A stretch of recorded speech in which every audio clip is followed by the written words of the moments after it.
thing called neuro-linguistic programming. And NLP is nothing more than finding, with depressed patients, what we have found with people who are severely depressed and who've been on Prozac and so on, what we do is we take them off the Prozac and they measure the brain and the chemistry of the brain, and then they will ask the person to no longer identify with an event in their life that is causing them to be depressed, but instead to step outside of their body, to become the observer to it, and instead of saying, okay, here's another thing that's causing me to be depressed, you say, you put your attention on something else, and the thing you put your attention on is, there goes my brain again misfiring. It is doing something that it has been trained to do, and you're the observer, you're just watching it. And when people then are trained to put their attention on any moment in their life, that they were happy, that they were fulfilled, that they were, as you mentioned, that they were in love, that the chemist, then they measure the chemistry through an MRI, they measure the chemistry of their brain, and their brain has changed exactly the same way that taking one of these pills does, except there's no side effects. One of the biggest obvious facts that always gets me upset is Prozac, one of the biggest selling drugs on the planet, has been verified in a laboratory testing by the drug companies to be no more effective than a sugar pill.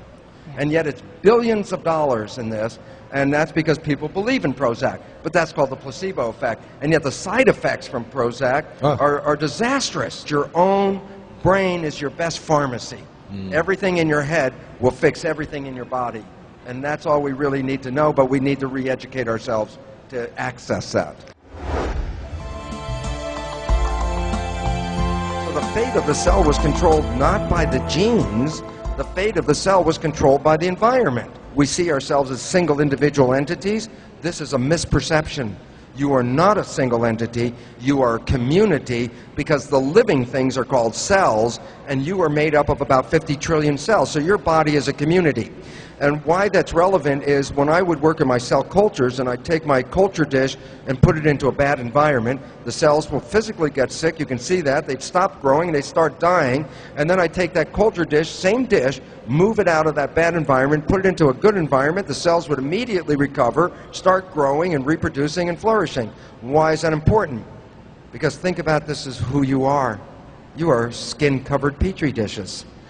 You have 50 trillion cells in your petri dish under your skin. You take your petri dish and put it in this negative environment, I can assure you, I already know what's going to happen. You're going to cause those cells to get sick. Not that the cells are organically sick, they're just complementing what the environment is. And the relevance? Take your skin-covered petri dish, move it into a better environment, and the cells will immediately get well. And the relevance about that is you're not a victim, you're a master. You are the controller of this, and we were not teaching that in school. All we were teaching is, victims, you don't heal yourself, somebody else does it, and that was totally wrong.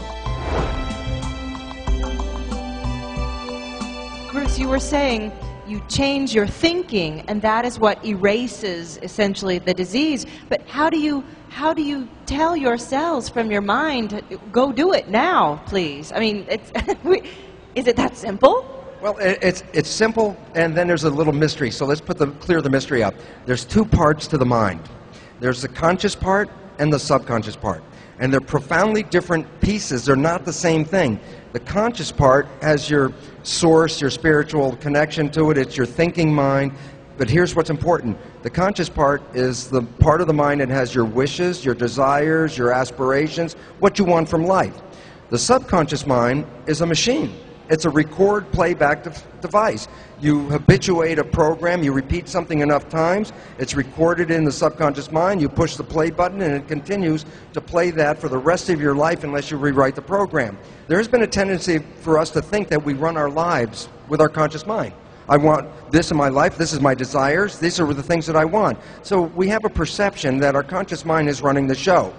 It has now been recognized by neuroscientists that this is totally incorrect, that the conscious mind only operates about 5% of the day at the most, and generally about 1% of the time, meaning your life is being driven by your subconscious. Now here's where the disconnect comes from.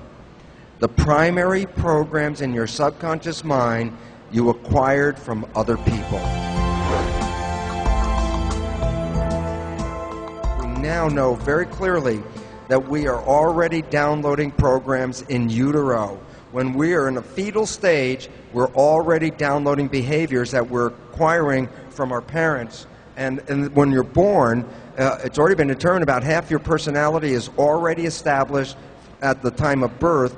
Things that we have no cognizance of, no awareness of, because they were so early in our lives, are things that are programming our lives on a day-by-day basis, which means there's a tendency to disempower us, and that's what the programs in the subconscious are. You've heard parents talk to kids like, who do you think you are? You don't deserve this. You're not smart enough. You're a sickly child. And here's the simple point. If you're under 6 years of age and you hear these proclamations, they go straight down into the subconscious mind and they're programmed there.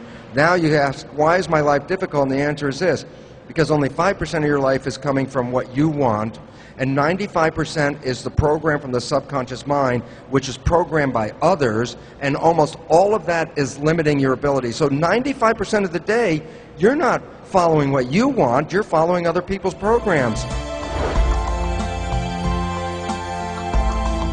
I'm not talking about a terminal illness here. I'm talking about how can I make myself feel better in the next 30 minutes while I sit down to work out this writing deadline and so on. And things like you talk about in your book, things like meditation, things like getting quiet. But even more than that, and we talked about this at the break, it's like, what kind of energy field do you find yourself in? So this isn't just like good stuff to read about and to write about. This is something that you can really go inside, whoever you are listening, whatever your life situation is. You have to make decisions. I don't go for physicals. I don't want anybody looking at me and telling me this, this test is up, this one is down, this is an indication. You got a 17% of living another 3 years. You got an 18%. I don't want to hear anything like that. I figure that the less I know about what is wrong, and the more I believe about what I have the power to do something about, isn't that changing your perception? Isn't that entering into that subconscious world and putting your attention on something that you want rather than on something you don't want? Albert Einstein once said that the most important decision you'll ever make is to decide once and for all whether you live in a universe that is supportive, that supports you and is friendly, or whether you live in a universe that is hostile and is non-supportive.